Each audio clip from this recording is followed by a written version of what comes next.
There's some serious shift in power. Did your team make the cut? That's what we turn to our power rankings for, brought to you by TGI Fridays. Glad to see you. Welcome into this discussion. I'm Lauren Shehadi.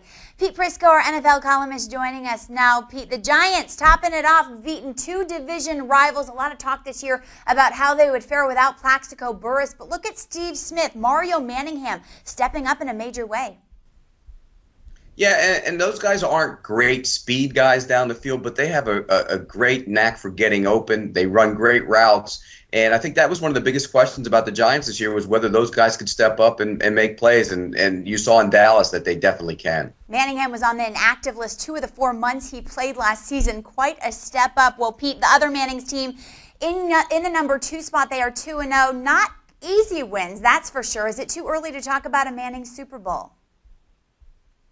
Yeah, probably, but the one thing about those two teams is you can have quarterbacks who can take the ball when you're down late, like Peyton Manning did Monday night, and drive the ball to a victory. That's what good teams do. They find a way at the end, and it's always easier to make those drives and have that success when you have a quarterback like Peyton Manning or Eli Manning. That can take control. Okay, Pete, at 3 and 4, 2 teams from the NFC South in Atlanta and New Orleans, 2 tests this week from the AFC East in Buffalo and the Patriots. Who's the better team?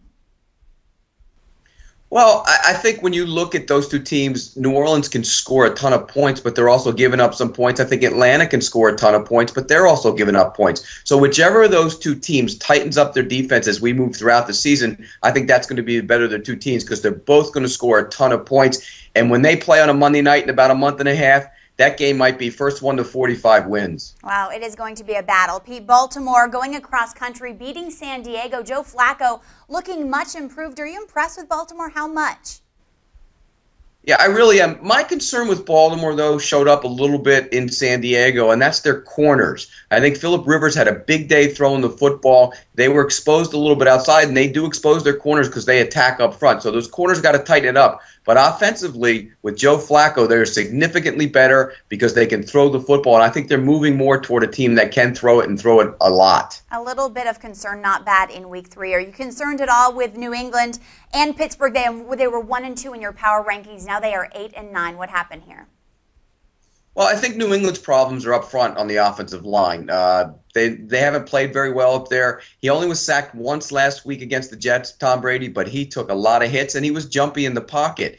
The Steelers, that was a tough game. You go into Chicago, you're going to get ambushed by a team coming off a bad loss, and they still played pretty well. They got to make their field goals. I mean, if Jeff Reed makes the field goals, the Steelers probably win that game. He missed 2 of them and cost them the game. Well, do you need a break after the game? You know where you should go, TGI Fridays. Until the end of September, select sandwiches are only $5. Get there, and we'll see you back here for more football. Talk to you soon.